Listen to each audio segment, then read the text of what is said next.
The antique grandfather clock chimed 3 times as I watched my sister Rebecca storm out of our grandmother's study, her designer heels clicking against the hardwood floors with vengeful precision. The family lawyer, Mr. Harrison, shot me an apologetic look before gathering his papers.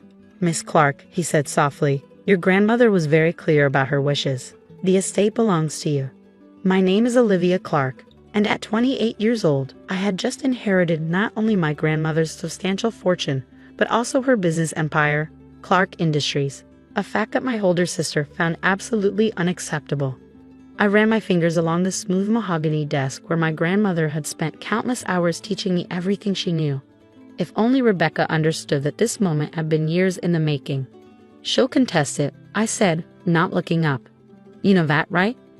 Mr. Harrison nodded, tucking the will into his briefcase. "Your grandmother knew she would. That's why she made certain arrangements.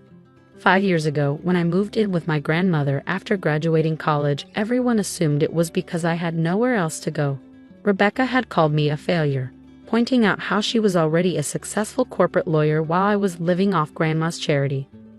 What they didn't know was that every morning at precisely 5 a.m., my grandmother would wake me up for our lessons. The world is full of Rebeccas, she told me that first morning, pouring us both coffee in delicate bone china cups. People who think success is about what you display on the surface. But real power, Olivia, real control, that comes from understanding what's beneath. I spent the next 5 years learning everything about Clark Industries from the ground up. While Rebecca bragged about her corner office and designer wardrobe, I was in the company warehouse at 6 a.m., learning inventory management from workers who'd been with the company for decades. "Your sister visits me for Sunday brunch," Grandma would say, a knowing smile on her face. "You live here, learning everything I built. Which do you think matters more?" Now, watching Rebecca's Mercedes peel out of the driveway, I thought about all those early mornings, late nights, and weekends spent in the office. Everyone thought I was just Grandma's live-in caretaker. Even my parents had suggested I get a real job instead of wasting time playing nurse. They never knew about the advanced business courses I took online, or the leadership training programs Grandma enrolled me in. They didn't see me studying financial reports late into the night while Grandma quizzed me on company history and strategy. "Mr. Harrison," I said, turning to face him, "how long do we have before Rebecca makes her move?" He checked his watch. "Knowing your sister, she's probably already on the phone with her firm's probate department. I give it 48 hours before they file the initial challenge." I nodded, moving to the ancient filing cabinet in the corner. This was where Grandma kept her most important documents, the ones that weren't digitized or stored in the company's servers. I pulled out a thick folder labeled Contingencies. "She taught you about this too, didn't she?" Mr. Harrison asked, watching me with growing understanding. "Grandma taught me everything," I replied, opening the folder, including exactly what to do when Rebecca tried to take what isn't hers. Inside were detailed records of every mistake Rebecca had made while working as outside counsel for Clark Industries. Every questionable billing practice, every conflict of interest she'd forgotten to disclose, every time she used company information for personal gain. "Your sister thinks she's the smart one," Grandma had told me once. "But she's careless. She leaves traces. Remember that, Olivia. In business and in life, it's not the obvious threats you need to worry about. It's the quiet ones who are really watching." My phone buzzed. A text from Rebecca. "Hope you enjoyed your little victory. When my lawyers are done, you'll be lucky if Grandma's china set is still yours." I smiled, thinking of the lessons Grandma had drilled into me. "Never react emotionally to a threat," she'd say. "Emotion clouds judgment. Strategy requires clarity." I didn't respond to the text. Instead, I called Maria Santos, Grandma's longtime assistant and my secret mentor for the past 5 years. "It's time," I said when she answered. "Rebecca's making her move." "Everything's ready," Maria replied, and I could hear her smile. "Your grandmother left very detailed instructions. Shall we begin?" For the next several hours, Maria and I executed the plan Grandma had prepared. First, we contacted the board members, not the official board that Rebecca knew about, but the advisory board Grandma had quietly assembled over the past 5 years. People who had worked with me, mentored me, and knew exactly what I was capable of. Then we reached out to key clients and partners, using relationships I'd built during my wasted years working in different departments. While Rebecca had been climbing the corporate ladder at her law firm, I'd been learning every aspect of our family business. By midnight, my phone was buzzing constantly with messages from Rebecca's allies in the company, all suddenly very concerned about their positions. They'd backed her because they thought she was the obvious heir, a successful lawyer, the polished businesswoman. Now they were learning that Grandma had been grooming a different kind of leader. I sat in Grandma's study, now my study, looking at her photograph on the desk. She was young in the picture, standing in front of the first Clark Industries warehouse. A woman building an empire in a time when women weren't supposed to run companies. Your sister thinks power comes from titles and corner offices, she told me during one of our last conversations. But real power comes from understanding every gear in the machine, from knowing the people who make it run. I taught you everything I know, Olivia. The question is, are you ready to use it? The grandfather clock struck midnight, and I stood up, straightening my simple black blazer.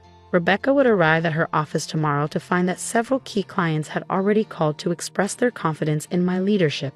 The board would convene an emergency session to ratify my position, and her attempts to challenge the will would run into a wall of documentation showing exactly why Grandma had chosen me. But first, I had one more lesson to remember.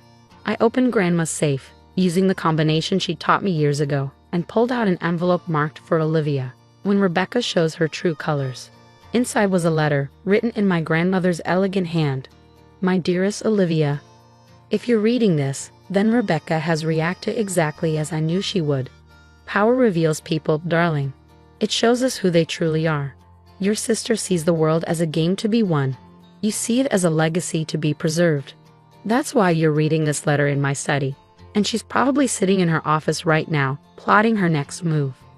But remember, this isn't about beating Rebecca. It's about being worthy of what I've built.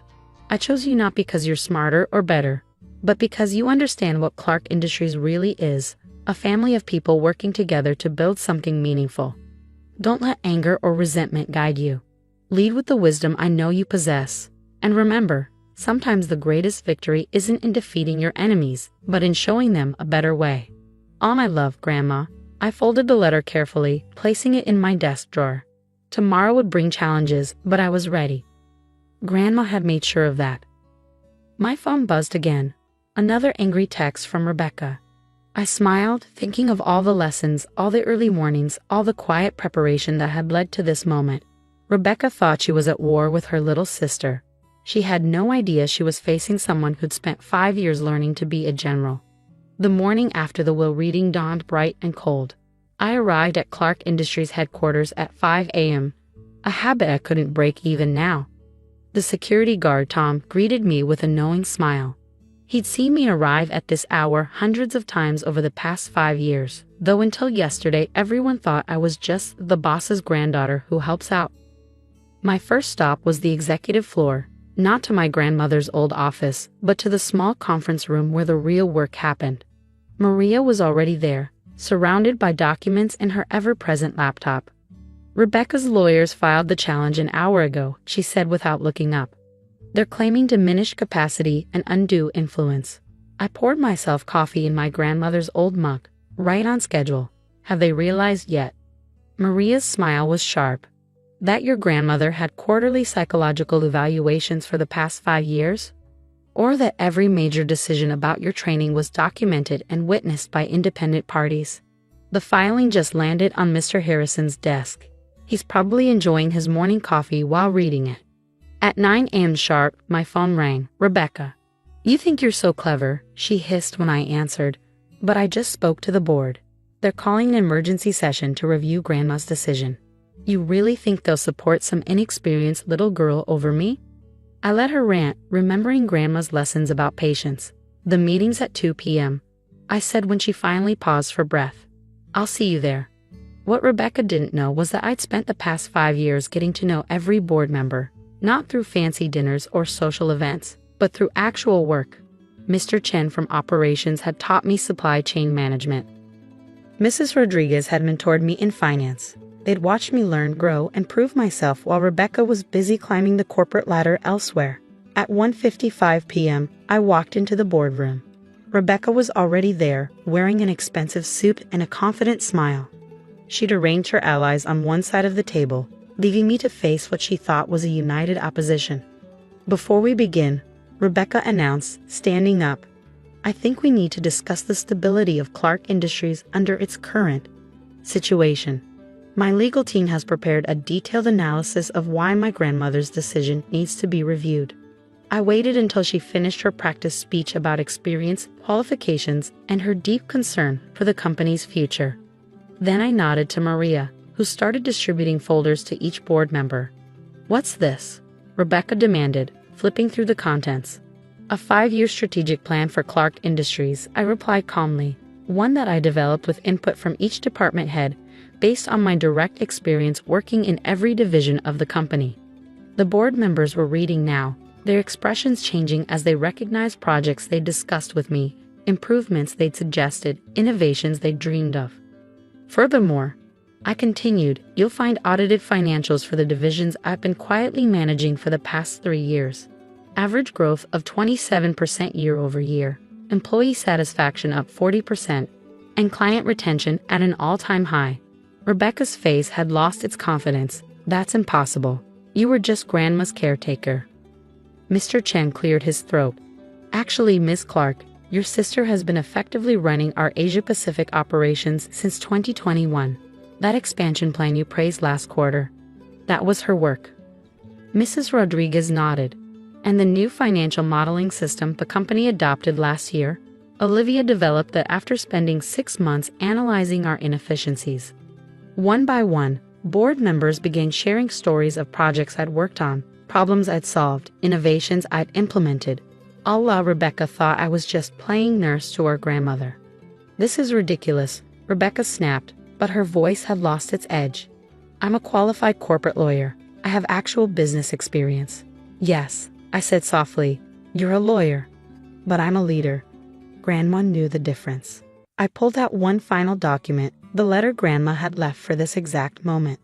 Dear board members, I read aloud, if you're hearing this, then you're deciding between my 2 granddaughters. One has spent her career climbing ladders. The other has spent 5 years learning to build them. Choose wisely. The future of Clark Industries depends on someone who understands that a company is not a trophy to be won, but a legacy to be nurtured. The vote was unanimous. As Rebecca stormed out of the boardroom for the second time in 2 days, I thought about calling after her. Part of me wanted to explain, to help her understand what Grandma had tried to teach us both. But then I remembered one of Grandma's final lessons. Sometimes, Olivia, the kindest thing you can do for someone is let them learn from their mistakes. Rebecca will either grow from this or she won't. That's her choice to make. In the weeks that followed, Clark Industries thrived under the plans I'd spent years developing. Rebecca eventually dropped her legal challenge when she realized how thoroughly Grandma had documented everything. 1 month after the board meeting, I received a package from my grandmother's lawyer. Inside was a small key and a note. For when you're ready to teach the next generation what I taught you. Love, Grandma. The key opened a hidden compartment in her desk, revealing decades of journals documenting her journey building Clark Industries. As I sat reading them in the quiet of my office, I understood her final lesson. True legacy isn't about inheritance or control. It's about wisdom passed down, lessons learned, and the understanding that real success comes not from defeating others, but from building something worthy of being passed on. Rebecca never did understand that. But as I watched the sun rise over Clark Industries each morning, arriving at 5 a.m. just like Grandma taught me, I know I'll be ready when the next generation comes seeking wisdom of their own. Sometimes the greatest victory isn't in proving others wrong, but in proving your teachers right.